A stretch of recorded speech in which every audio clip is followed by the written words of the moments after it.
morning is simple. We're going to walk through a brief overview of the team program. Some of you are brand new to team as district facilitators. Some of you on the line with us have done this before, and that's fine. It's a great refresher, and it's an opportunity to perhaps learn a little bit more about things that you might have either forgotten before or things that you didn't even necessarily know were options. Particularly our new dashboard and your workspace was updated and changed last year and improved on, so there's some features there that you may not be fully aware of or even know where to find them. For the people that are new with us, we really want to talk to you about team participants. Who are they? Who actually has to complete team, who doesn't, and who are the other players? What roles and responsibilities do they have?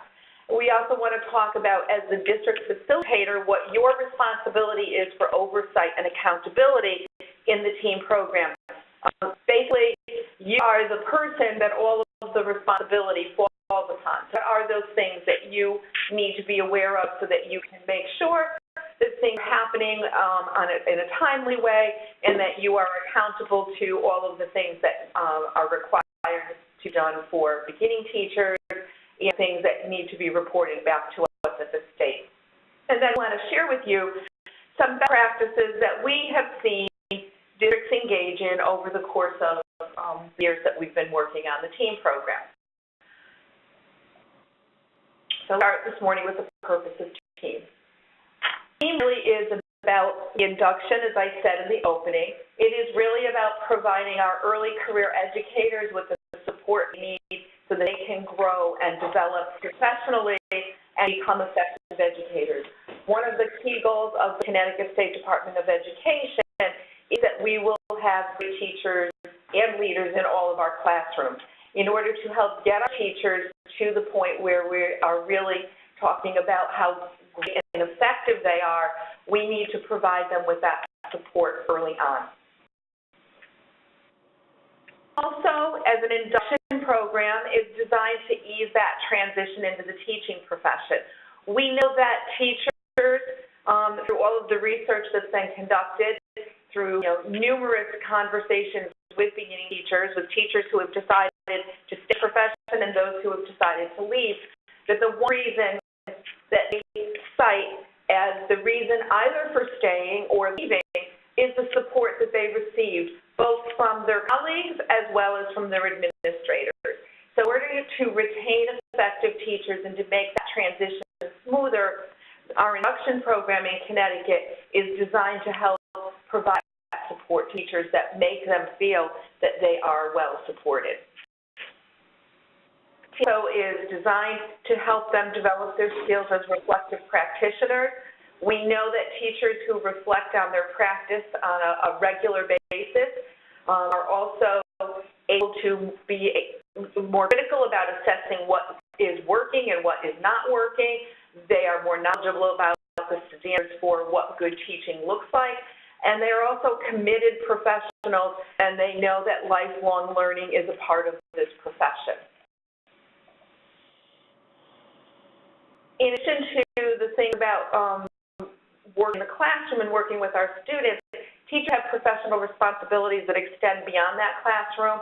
They also have ethical responsibilities, and so team is designed to help cultivate understanding, actually to help promote those professional responsibilities for our early career teachers. And certainly team is a module that fosters collaborative learning communities, which we know are more effective in helping people to learn. And team finds opportunities for educational leadership, whether to then go on to become mentors. In our state this year, we are using regional chief reviewers, which is another leadership role that people have stepped up to. And so we see teachers really grow from those early career professionals and move into some roles where they're still able to lead from within their classroom. So let's talk about the team module process. And although the module process is the nuts and bolts of what team is all about, it really is the process that we want to focus on. It is really this opportunity for teachers to develop their skills to critically analyze their practice. So step one really is identifying that need or opportunity for professional growth. Teachers may use things such as our profiles that are provided online to take a look at one of the indicators that ties directly to our Connecticut Common Core of Teaching, identify an area where they feel they need to perhaps improve that area. It may be an area that they have interest in, and they know if they were able to learn more and pursue that particular area that they may improve the practice of not only themselves but also improve the outcomes for their students. In addition to that, we do encourage teachers to use feedback that they receive from their evaluation. One evaluation cannot take the results of team into account. Evaluation should be informing the work in team. It is a great way to build coherence in the system and to help teachers understand that this is a process not just for completing a compliance requirement to get through the team program, but it really is a process that teachers should be engaging in throughout their career. So we provide them that opportunity for professional growth by taking a look at their own practice. We've identified an area, then they would identify places where they can develop some additional learning, some new learning about that. This year we have a brand new resource that we are working with Bloom Board to offer all districts. I spent a good portion of the summer working with Bloom Board to call out collections of resources that align to every module, but not only within the module, they also align to every single indicator in the performance profile. I'll walk you through that a little bit later in this presentation this morning. Once they've developed some new learning and they now have some ideas, perhaps through discussions with mentor about what they want to do in terms of implementing it, they get the opportunity to try it out in the classroom. And then finally, in step 4, they're going to document that whole process in the reflection paper and discuss all of those steps. How did they develop new learning based on that need they have? What happened when they tried it out? And what are the positive outcomes for students? So the module has 5 professional growth modules. They provide that framework of support for new teachers. The modules are aligned to our 6 domains of the Connecticut Common Core of Teaching. You access all of that information at www.ctteam.org under module resources. So the module is classroom environment. It is aligned to domain 2 of the Connecticut Common Core of Teaching. So that you know, the Connecticut Common Core of Teaching is the document that articulates the standards that all teachers must adhere to. It is the foundation for our professional development. It is the foundation for our prep program. So all of our educator prep programs in Connecticut need to align to the Common Core of Teaching. And our evaluation system aligns to the Common Core Teaching. So it is what some of our trainers have lovingly called it the mother document that everything really grows from. So module 1 is about classroom environment. 2 is about planning for active learning. We do see this plan module teachers a little bit more challenge. This is probably the one module that teachers usually will not be as successful in, because we're seeing that many teachers believe that if I teach it, I must have planned it, and they're missing this step where they're talking about what was thought process, what was their thinking behind how they're planning that instruction. We really encourage you to tell your teachers they should do the planning module and write it up before they actually teach the lesson. In module 3, that's the instruction module. That's where we want to see what happens in the classroom when they implement their new learning. Assessment for learning is module 4. And module 5, professional responsibilities. This one does not have a reflection paper. This is a learning community within your school, and it's really designed around the ethical responsibilities, the code of behavior and responsibilities for all teachers. and we provide a set of various scenarios that kind of lie in that gray area, and they are opportunities for conversations about what should you do given those circumstances, and really taking a look at those circumstances and saying, what are some positive outcomes, what are possible negative outcomes, and so what is the decision-making process that teachers should engage in. So I sort of jumped ahead of my screen here. This is the description of what I just explained. As a district facilitator, you may be the person who is guiding the conversation. All the resources for your Module 5 facilitated conversations can be found on your dashboard, and I'll have an opportunity to show you that in a little while. That this module does not require a reflection paper. So teachers do not have to write anything up. There is a short questionnaire, however, on their workspace that they must complete. Frequently find teachers who have forgotten to go on or didn't know they had to go on to complete that. They believe they attended the facilitated conversation, so they believe that they are done with Module 5, and they're wondering why they're getting notification that they haven't completed team yet. So really important to remind them that they need to go on to their onto their dashboard and complete that questionnaire. And they can't do that until the actual conversations have occurred, because they have to put in the date when the conversations occurred, and some of the questions reflect back on what they talked about. So I think most of you are familiar with this. This is the reflection paper criteria. This one refers to modules 1, 3, and 4. This is not planning. Planning is slightly different, and I'll show you that in a moment. We have 3 criteria. The criteria are in the italics at the top of each box, and then the bullets below are the ideas behind what it means to develop new learning. So when we ask teachers to articulate what they did to develop their new learning, we're looking for both how was the new learning developed and what specifically did the teacher learn of his or her own practice. So a lot of times we see some career teachers thinking they're a college research paper and they quote lots of great resources, but we need them to take that a step further, and they need to talk about what does this tell them about their own practice, because we're trying to teach them to be more reflective practitioners. Impact on practice, again, we're looking for specific examples and evidence of what was different in the teacher's practice. How did they apply that new learning? And what happened when they did? So again, impact on students.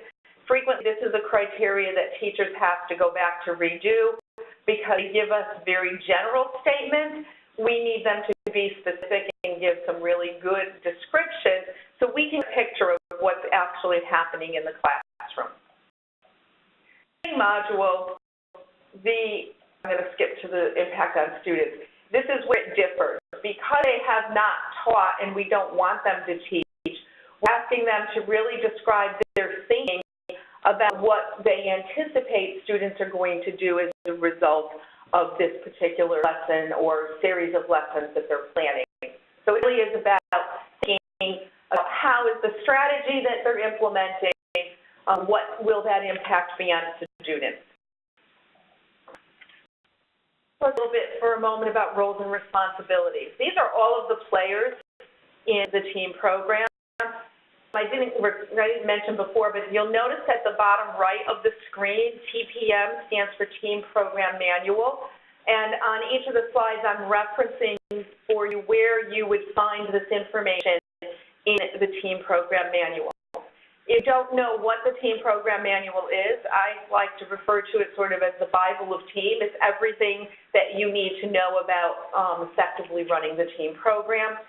As a district facilitator, I really strongly suggest that you print it out and you keep it somewhere where it's easy to access. You can get a copy of the Team Program Manual for District Facilitator Dashboard, and I can show you where to find that later. Or you can log in to www.ctteam.org and you can actually get a copy under the module resource.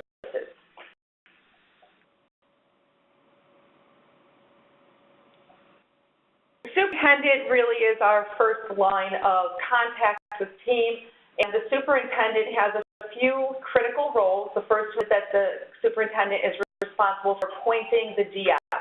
It's an annual appointment, so even if the same DF is going to be in that position in the next year, we just need to know that that will be the person who is going to serve as DF. The second responsibility that superintendents have is that they need to verify the completion of teams. So once a teacher has completed all of the modules, the superintendent receives a notification via email. As the district facilitator, you are also notified, and the superintendent has to just do a quick to verify that those completions have occurred. And in some instances, it'd be a quick conversation with you that the superintendent may want some additional information on a teacher, but this is really truly just a final step to be sure that the superintendent knows that this teacher has gone through the process and has completed it. And the superintendent then is able to ensure that the team coordinating committee, that's the TCC, the district facilitator, and the administrators are all able to provide the support necessary to beginning teachers. I'm going to jump in for a moment to talk about the superintendent's side. One thing I wanted to mention about team is the fact that without that sign-off, the completion data doesn't get transmitted over to certification. So we have in the past situations where teachers said, I completed team, but certification are telling me that they don't see that piece of information in the system, and that's because the superintendent hasn't signed off on it yet. So that's the reasons why you as a district facilitator see the notification that there is a pending completion in case you need to send a reminder to the superintendent about it. Any questions? I just want to remind people that might not have been on with us at the beginning. If you have any questions, please use the chat feature and go ahead and post questions or comments as we are going through the webinar.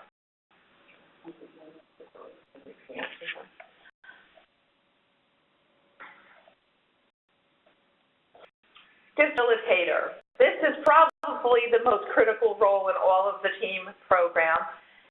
The team program could not possibly be implemented to any degree of fidelity were it not for the hard work that our district facilitators dedicate to getting this done. So I thank each of you for accepting that responsibility. Your main role is to lead the team coordinating committee, so you're the lead of that committee, and you are the connector between the State Department of Education, the district as a whole, your beginning teachers, your mentors, and the superintendent. So as that is, you are the first line of contact pretty much in all questions that are related to team. Okay. The coordinating committee by legislation is required to have a specific representation. However, I know, and I think we may have a few people on here, some of the charter schools or special ed programs, where there are not a sufficient number of people in your even you're working in who are capable of filling these positions. So in those cases, you need to do the best that you can to fill those roles. One of the things that we frequently suggest and really encourage is the team coordinating committee be either a part or a subcommittee of the Professional Development and Evaluation Committee, the PDEC, or be the PDEC. The PDEC could take on that role as well. The reason we encourage that is that team is about professional learning. The expectation is that you are going to be beginning teachers are engaging in professional learning in those early years of their career. And so as the Professional Development and Evaluation Committee has talked about your plan for your district, teams should be considered, induction of beginning teachers should be a part of those conversations and should be merged together in the PDEC. Administrators play a real big role as well. We probably early on in the team program, perhaps because of the firewall that says you can't use team results, make decisions about hiring teachers. I think we were a little nervous about getting administrators too involved in the process. However, over time, we've come to realize that research really does say that if principals do not provide the support that early career teachers need, they do not feel good about working in those environments and oftentimes will not remain in the profession, certainly will not remain in that particular school. So administrators really have the role of instructional leaders in their building. They're even evaluated as an instructional leader. So this is a great opportunity for the administrator as an instructional leader, helps the teachers see the connections between team evaluation and professional learning, that tight coherence between them. The administrator is sent to professional goals. Oh my God, I can't remember. I'm losing my mind here. Professional learning. What is it? PGAP. The professional growth action plan. Thank you. Professional growth action plan. It's too early in the morning. When the administrator is sent the professional growth action plan from the beginning teacher, the administrator has to click the button to sign off on it. But we're really hoping that you're encouraging administrators to read those professional growth action plans, to really think about this an opportunity to perhaps have a conversation with the teacher, sharing with the teacher some of the feedback from observation, perhaps even calling the teacher's attention to the student learning goals that were set for the year, the SLOs, and how could the module perhaps help the teacher build toward those final results. So the administrator truly does have a significant role.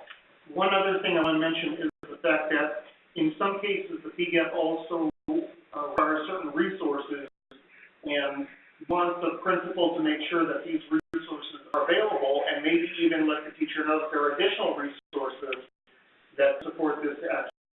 Yeah. And certainly as the instructional leader, the administrator could point the teacher to colleagues in the building who would be a great resource as well.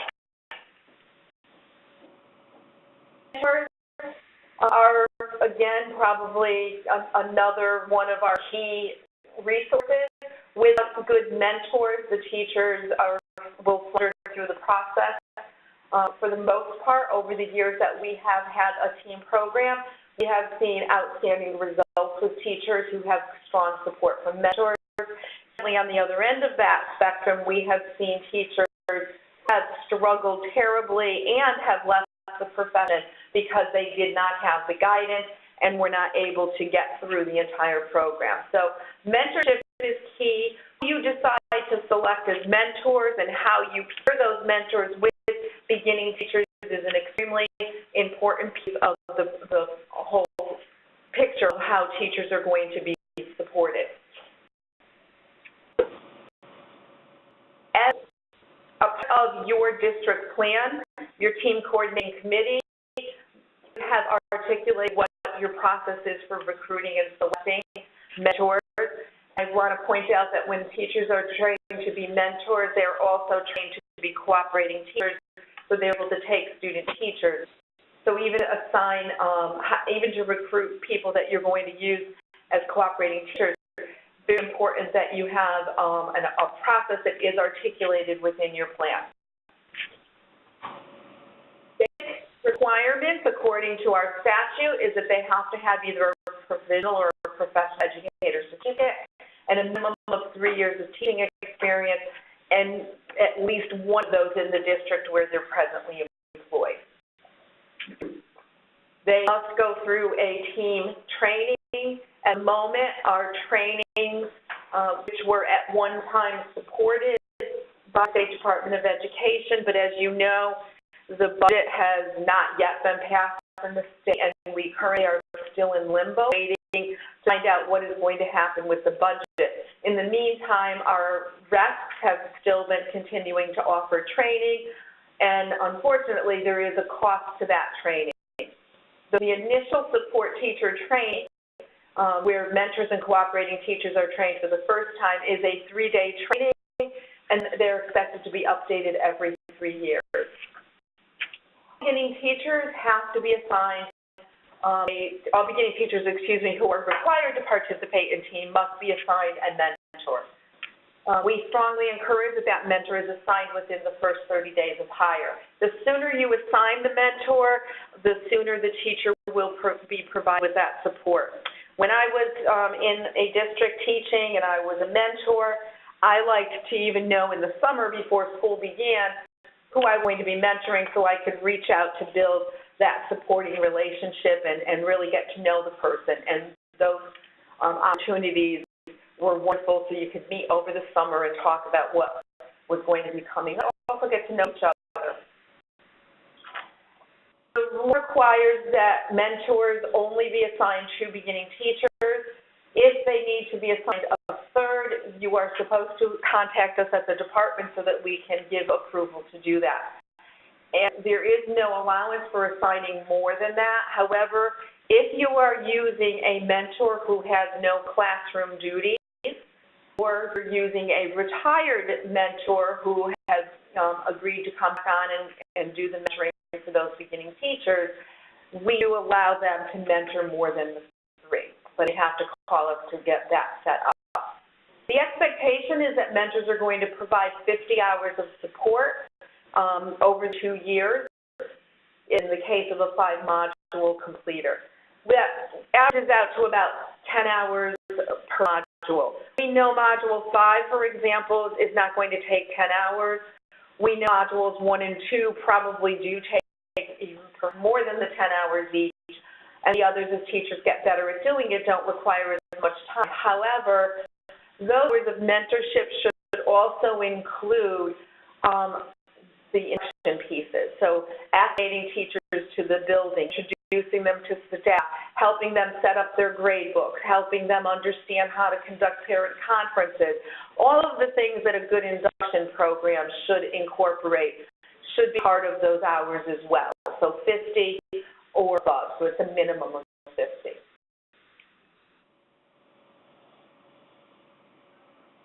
So just a quick little checklist that will help you think about what are the characteristics that you want to look for when finding a mentor.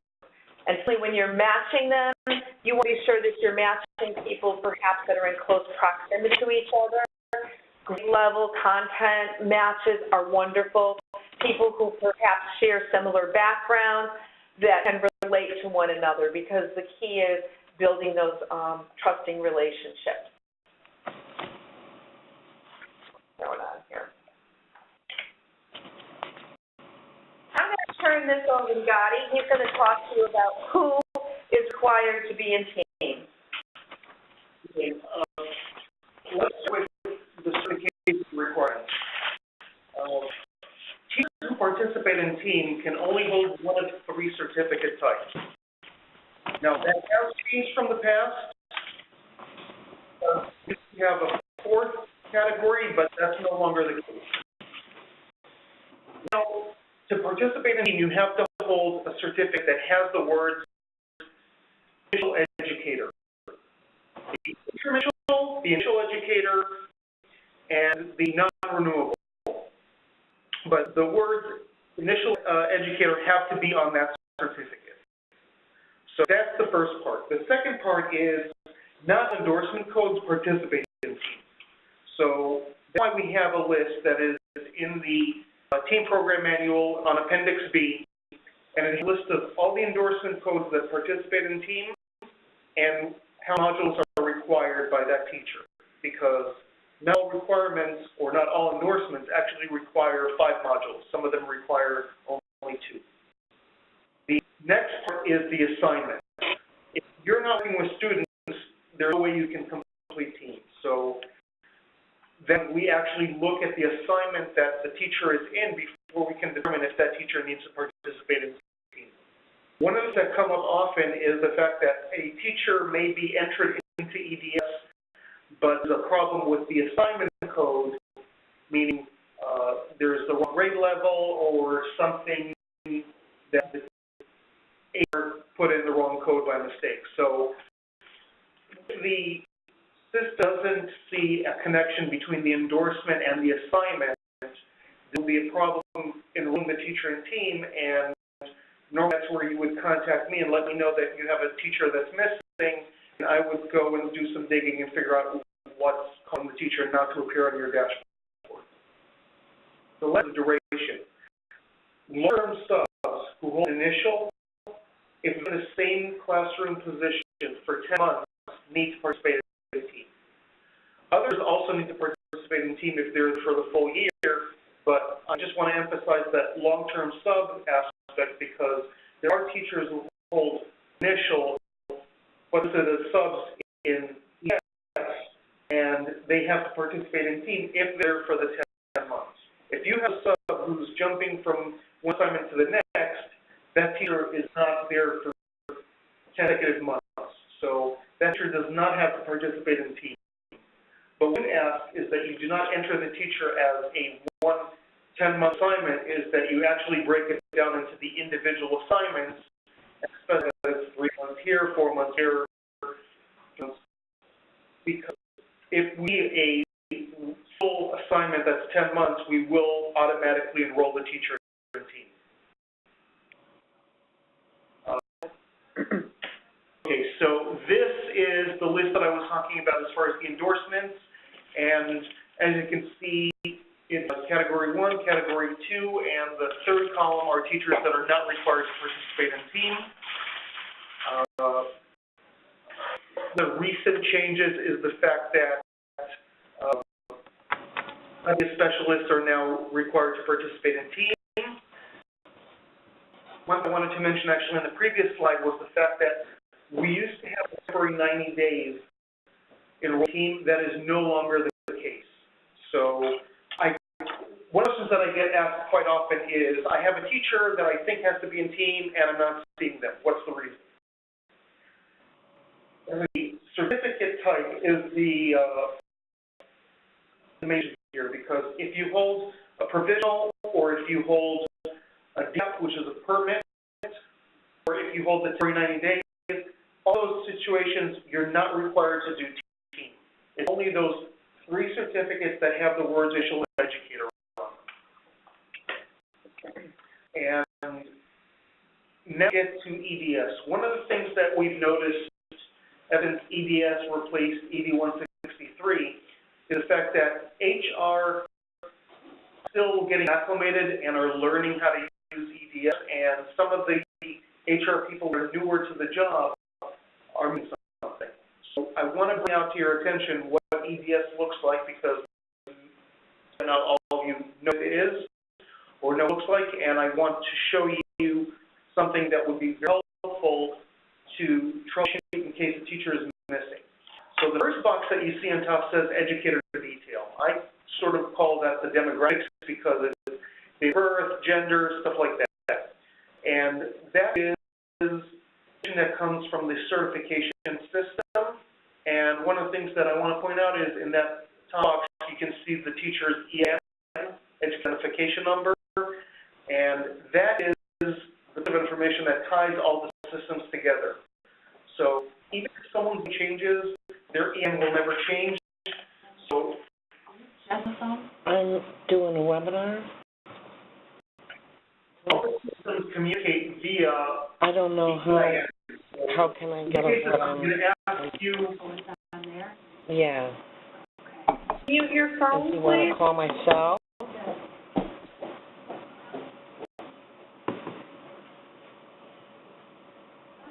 So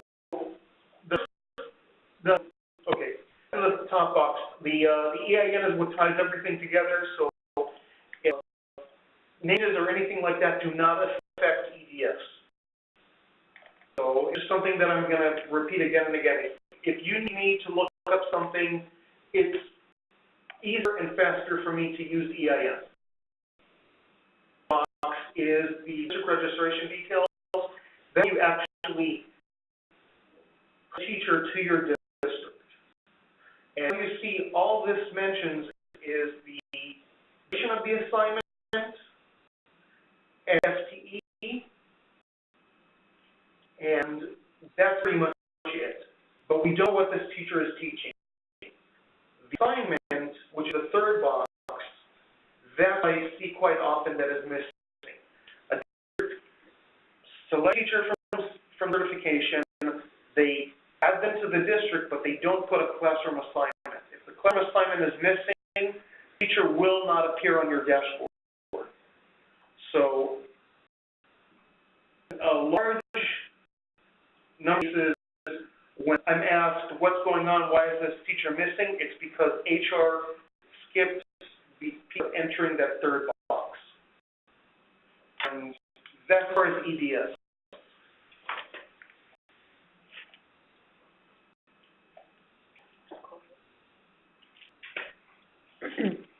So now let's talk about the entry dates and the ones. The way this works is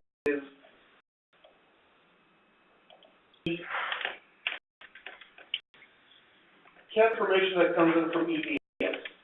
And the information that comes in from EDS is the entry date, which is the start date for the teacher. It determines the deadline date based on how many modules the teacher needs to complete.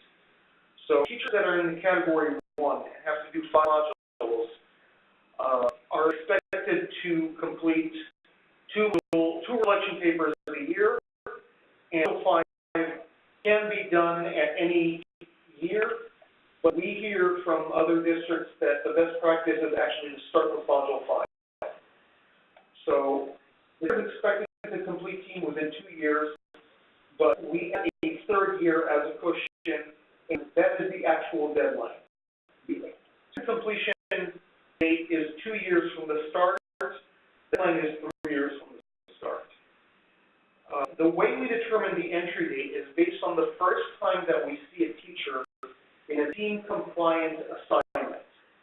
Now, that doesn't necessarily correspond with hire date because we know that some districts are behind on entering teachers into EDS, and we also see sometimes that there's a problem with the data entry in EDS, and until it gets resolved, time may pass. There will be a discrepancy between the hire date and entry dates. We don't do entry dates per year, and roughly semesters. So the first entry date is September 1st. So a teacher that is hired and is listed in EDS correctly between the beginning of the school year, and that for some districts may be before September 1st, up to October 31st, teachers will receive a September 1st entry date. And appears in the system in a compliant after on November 1st will be February 15th entry date. And the reason I'm mentioning this is because we don't want to penalize teachers for any data entry errors, so that's why we look on the hire date, we actually look at the date or assignment listed correctly. Because one of the things that happens is until you have a proper entry date, you can't start working in the team system. You will not have access to it. So, and we don't want to penalize teachers, and that's why the entry date may not correspond to the hire date. Teachers that get hired and are compliant between November 1st and February 14th or February 15th entry date. Anyone who appears in the system after that will be rolled into the next year and will get the September 1st of the following year as their entry dates. So as far as the Category 1 teachers. Category 2, it's very similar. They have to do 2 modules, so they're given 1 year to complete team with a 10th year as a cushion. So their expected completion date is 1 year from their entry date, and deadline date is 2 years. What about the expected completion date? That is what the beginning teachers see on their dashboard. The idea that it kind of puts them to a sense of urgency, but the idea that if they need additional time, they have that 3rd year is available, and they do not have to request an extension to that 3rd year. Extensions are any time that they need to go beyond that 3rd year, or for Category 2 for 2 years. That's what I say about the dates. Okay. Every district has an option to choose whether they wanted to review their papers regionally or in district. And on your district plan, you get to identify what your choice is. If you are in the regional review process, will contribute a ratio of at least one reviewer per 5 papers that are expected to go into the queue. We certainly have reviewers doing even more than that. Reflection paper reviewers, whether they are an in-district reviewer or a regional reviewer, must be trained in how to conduct those reviews. So they're required to attend the initial reviewer training. That is one-time, full-day training.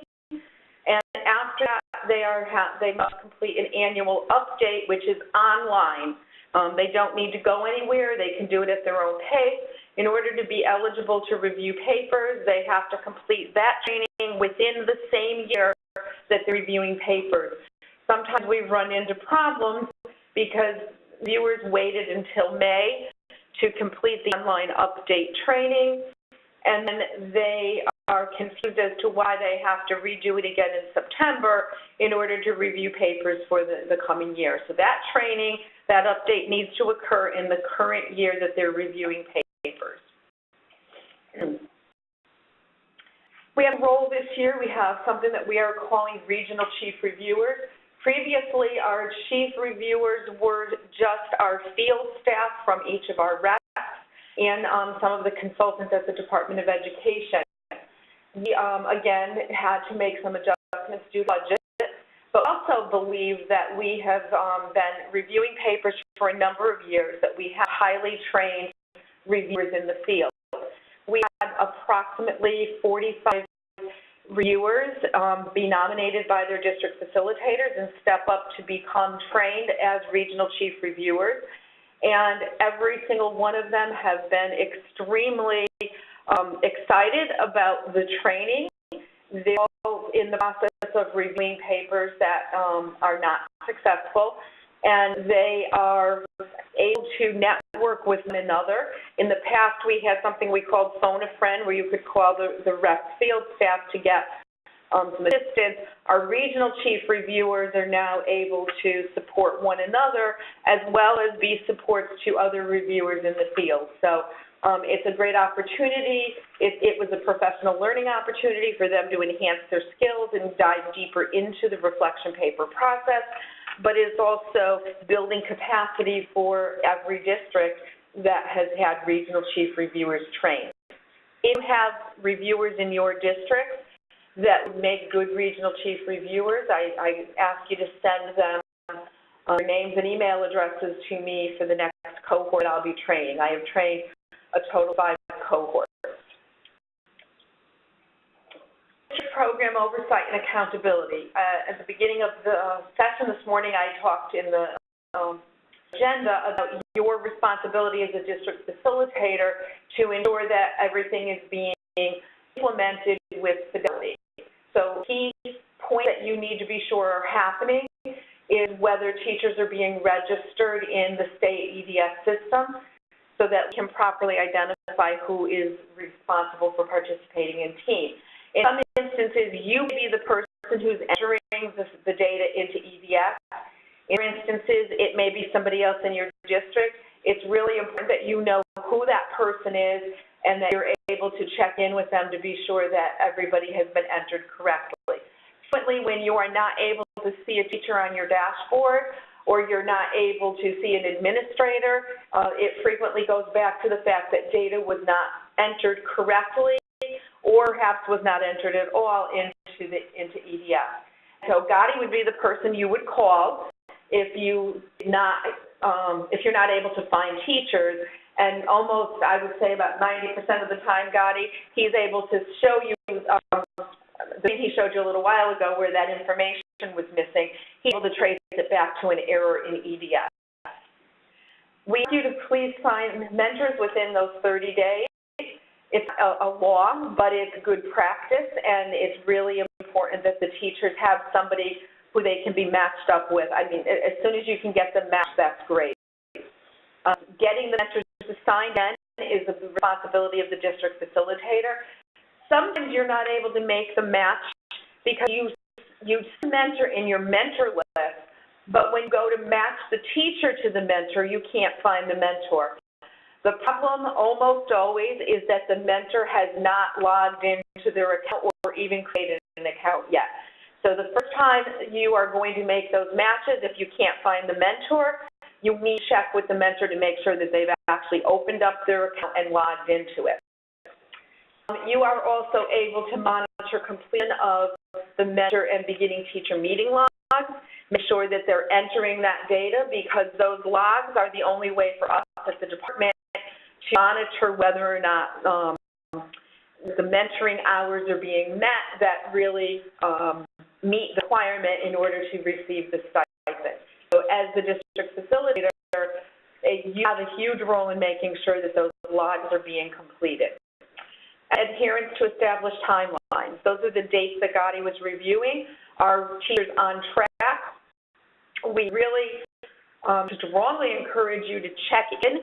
If you're not seeing mentor logs being completed and you're not seeing any progress on a module, frequently there may be something that's not working in the mentoring relationship with the beginning teacher, and a good opportunity for you to just check in. It's so important that you're doing that periodically rather than waiting till we get to the end of the 2 years, or in worst case, end of the 3 years, and the teacher now has done nothing in team, and you were aware that there was a problem, and this teacher now is possibly facing losing certification. We've mentioned already that mentors are required to provide that minimum of 5 contact hours. It's 20 for the 2 modules. This is just a quick little shot of the screen. What red circle is where you're able to tell the total number of hours, and you'll see current, in this particular case is 2 hours and 35 minutes, and total would be a total over the full time that the teacher was in team. This particular teacher, it's the first year, so we don't have any previous hours. You need to be looking at what the current hours are, because that reflects what's happening in this year.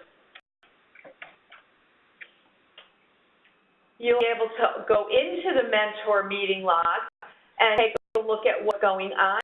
In this particular case, we see a couple of entries that summarize the meeting. It's very much focused on the indicator, the P gap, and talk about next meetings and next steps, what they're going to do. So I have a sense here that this teacher is making good progress, and the mentor and the teacher have been meeting and working together.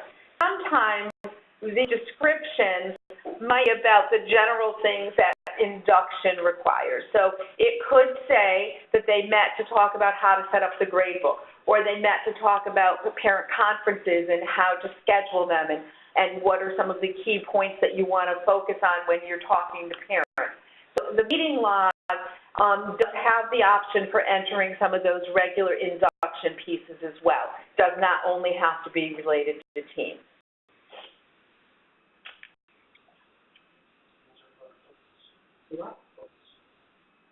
Okay. One of the ones I mentioned about the previous slide is the fact that if you look at the focus column in Module 1, the expectation is that teachers will work on modules, but there's also situations where they're just getting general mentoring that has nothing to do with the specific modules. So the focus column can actually say, in addition to modules 1 through 5, it can also say general.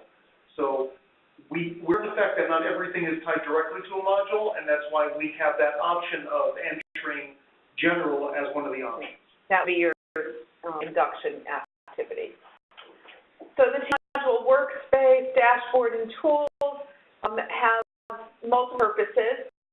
One, for us to communicate. Generally, we're communicating directly to you, the district facilitators. There are times when we also communicate with the mentors and the beginning teachers. Most of our communications between you and your administrators in your building will go through you, and it will be up to you to share that with them. There is training that's provided. The website provides beginning teachers and their mentors with a link to professional learning opportunities. PD registration I'll have to show you after, but it's before the login and it says training. That would be where you can find a list of what is available in terms of the mentor or reviewer trainings being offered at the various reps. Click on the training that you're interested in, it would take you to that RESC's website where you would do the registration. And then you have your professional growth module workspace. There are all kinds of tools available on the workspace to help teachers engage in the process. And then we have the additional opportunity to use the Bloomboard professional learning resources. We don't have a link to the Bloomboard resources on the workspace. I have sent out individual invitations. So if you personally have not received an invitation from us for the Bloomboard professional learning resources, please drop me an email and let me know so I can get that invitation to you. And if you have teachers who are beginning teachers and mentors who are actively mentoring this year who have not received invitations, again, please send me those email addresses and I will be very happy to get them the invitation so they can participate. And so this is the new professional learning resources that I've been talking about. We're going to go on to best practices. So we already mentioned mapping beginning teachers in that first 30 days and making sure that those relationships are working, and sometimes they just don't work. We're all human beings, and so you might need to make a different match that would be a better situation, but important for you as a district facilitator to have a handle on what's going on with those individual relationships. Perhaps if you're in a bigger district, you want to establish some coordinating committees that are within buildings so there's more availability for additional support there. In addition to that, you might want to consider how you can provide team personal learning events throughout the year. We know some districts do it monthly. The Bloomboard resources are really a great tool because you can pull up an article and may have a focus on that particular article. Because the resources on Bloomboard are designed by individual indicators within the module, it would help if you had a schedule of which module you were going to focus on each month, and you could pull resources from there. In addition to the 4 modules that require reflection papers, there is also a link for resources and tools connected to Module 5. Module 5 guidance is only about the scenarios that address ethical behavior. Module 5 is aligned to Domain 6 of the Common Core of Teaching, and it really does talk about more in terms of professional responsibility and professional leadership. And so there are a lot of great resources that are on the website for Bloomboard that you could use as well. So feel free as district facilitators to download any of those resources and use them as a supplement to your regular meetings or to your Module 5 session. It's important that you perhaps establish a calendar of topics at the beginning of the year and share that with all of your teachers so they know what to expect. You may, if you're a smaller school, a smaller district, you may want to partner with another district to offer some events. You also, and we really do encourage that you think about how are you supporting your mentors. They go through training and then they don't really have a mentor to mentor them. So what are some of the things that you might do to help them to improve on how they're working with their beginning teachers? Perhaps bringing them together into some support sessions periodically and even walking them through some of the professional learning resources that are available that could support their beginning teachers. We have seen districts who have established very specific due dates and timelines, and those districts never have a teacher that does not get through team. Some districts don't want to put that much pressure on teachers, and that's fine. We understand that. It is really up to you, the district. However, I think when you give teachers the timeline, it gives them some time management skill. They have so much that they have to do as early career teachers. Giving them those tools, I think, is extremely helpful. Perhaps at your monthly meeting, if you don't want to establish a district timeline, you might want to do it at one of a monthly meeting and set some times up and have them plan out the year so that they know what the expectation is. For all of us who have been educators, we know how quickly time goes by, and before you know it, I can remember when I was teaching, before you know it, you're at the end of the marking period, and grades are due, and the next thing you know, it's the end of the school year. It just seems to go by so quickly. So you should be monitoring those timelines, and if you have a building coordinator, if you're a large district, you have somebody in each of those buildings who shares that responsibility with you. We have seen districts that do this, and it really does work very well, and then they meet the team coordinators from each building periodically to share and problem solve challenges that they may be facing. Finally, we have districts say that not only do all new teachers participate in Module 5, not only teachers that are required to do team, but anybody who is new to the district. We have also seen districts requiring their entire staff to participate in Module 5. I have to say, of all of the work that we've done in team, and I'm very proud of the work that we've done, I think our Module 5 has probably gained the largest recognition, not just here in the state of Connecticut, but around the country as well. We are one of the few states that actually has a formal process for addressing those issues. So please feel free to use the scenarios as they're provided to you. At this point, I'm going to open this up for questions.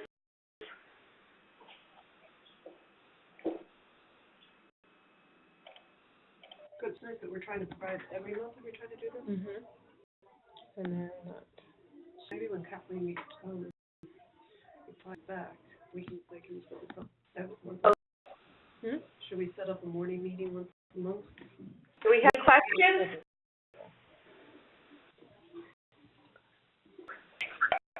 Hello? Yes? Hi, would you like me to ask phone or by chat? You can ask now. I've unmuted everybody so we can hear you. So go ahead. All right. I was newly appointed as district facilitator. I've gone through the tour training. I just want to know what other training I would need in order to become the district facilitator. Really, if you went through the mentor training, that's excellent. Then this orientation today, I think, probably is all you need to do at this point. And if you need assistance, you certainly give us a call and we can help you get things in order and give you some direction if you need that. And Perfect. We need to make sure that you have been officially appointed. And do you have a DF dashboard? Do not. So we need to do that. Gotti is going to take care of that for you. And can you send Gotti Weiner an email so that he is able to get you connected? Absolutely. Oh, great. And my contact information is actually on the next slide, so. Yeah. Excellent. I will do that right after the presentation.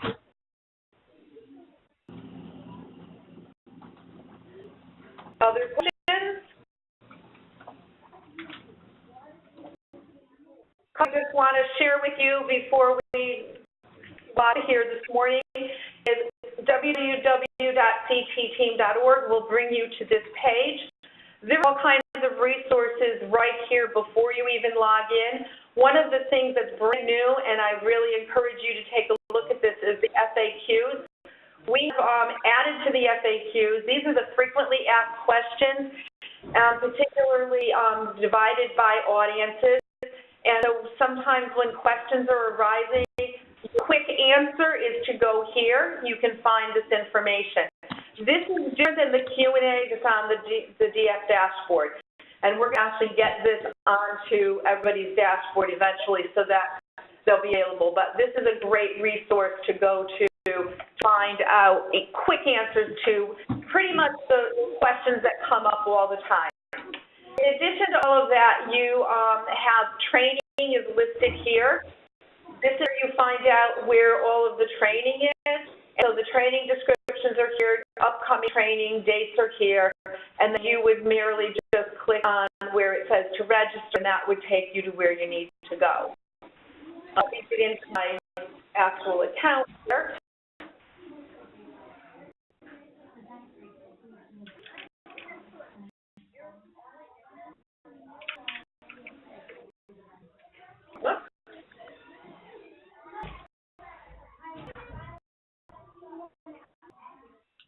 you a couple of things on your DS dashboard. So your district facilitator dashboard has the quick links that are here, and these are the tools that you'll be able to use. You also have, let me just click here, on the left side, you have the same types of over here as well. The one I want to really point out is this additional district facilitator resources. I'm not sure why it says additional. It really is all of your resources. And you click that, you'll get a drop-down menu, and it says Resource Document Archive. This is where you're going to find everything you need to know. What I want to point out is this EdTPA questions and answers. As more and more of our districts are starting to, more and more of our prep institutions are implementing the EdTPA as part of the student teaching. Many of our cooperating teachers are a little nervous, district facilitators, and so we've prepared this question and answers so that you can go in and find out what is it that we're responsible for doing. The district facilitator meeting that we held in the fall, the PowerPoint is here, so you can go ahead and look at that if you were not able to attend the meeting. Mentor eligibility chart. You should actually open this and print it out, because if you have mentors in your district, figuring out when they need to be trained and updated sometimes is a little confusing. The very first year they're trained, so we're looking at the first one, if somebody was trained in 2011-12, that counts as their year 0. And then they get 12-13, 13-14, 14-15, where they're able to serve. So the blue represents the years that they can serve as a mentor. The yellow represents the time frame that they have to get updated. While they're in the yellow, until they get updated, they cannot serve as a mentor. So if you want to assign somebody and have not been updated, they need to go do the update. It's online, it's self-guided, they can do that on their own. So for example, we're in, this year is 17-18. So if you have teachers who were originally trained or updated in 12-13, they're in their last year to get their update. If they go to the end, if they go to July 1st, they're going to be in the purple zone, which means they now need to go back to a 3-day training. So this is a great chart to print out and keep handy. You will find also facilitator guides for mentor update, the online training, and for reviewer update. Sometimes districts have expressed to us that they don't like just doing training on the computer, that they really feel that the conversations are extremely important, and I can't argue with that. So we provided a facilitator guide. So you could bring together all of your mentors in one room. They would have to have computers because they have to still do the computer part on their own to get credit. But the guide walks you through some questions and things that you would ask and discuss, so they still have that opportunity for a group discussion. Same thing for the reviewer update training. I would highly recommend that somebody who is a good mentor and doing it for years be the facilitator for that training. Same with the reviewer, somebody who was trained a while ago and was really very, very skilled. They would be a great resource to lead our facilitated training. Cooperating teacher info, this is a great resource that we've provided. It gives you an overview of the cooperating teacher role and a lot of resources to support that. Under this last piece, and I'm not sure why it says other useful information, but this is where all of your Module 5 resources are. And so you have the Module 5 Facilitator Guide, the Participant Handbook. Additional scenarios were added, so there's supplemental registration procedures and codes that you need when teachers are going to go off to get trained for the first time, either as a mentor or a reviewer. Your district facilitator dashboard guide that will help you navigate your dashboard. Instructions for signing up for team for anybody that's new, and then your administrator match features. There's some information there. Lots of other things are available here as well. I'm going to show you one more resource, and that is the monitoring. So you are able to actually monitor your teachers to see where their progress is. This is a big file, so it takes a moment to load. But as you can see,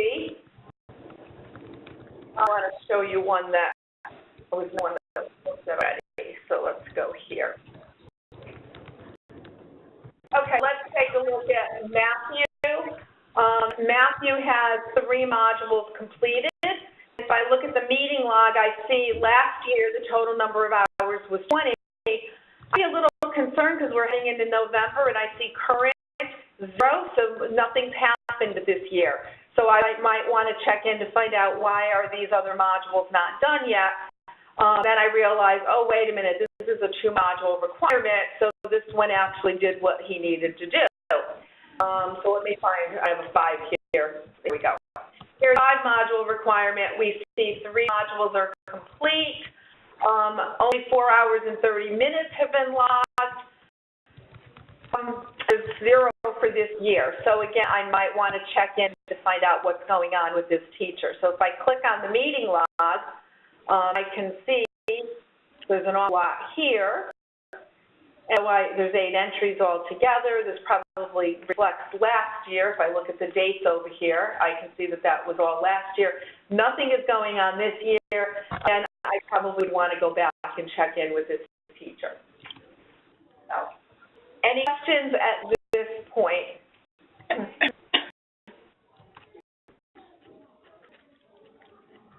Answers to your questions, as I said, can be found in those FAQs. So you need to check those for quick answers. If you need to get further information, you can contact either myself or Gotti. Anything that has to do pretty much with your dashboard and technical difficulty, Gotti is the person you need to contact. If not sure, email both of us, put us both in the email, and one of us will be sure to take care of the question that you have. At this point, I'm going to ask any final questions.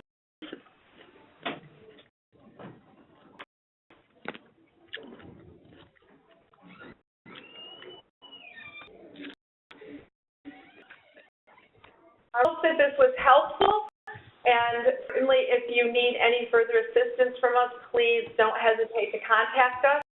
I wish all of you a wonderful year. Thank you for participating today. Thank you.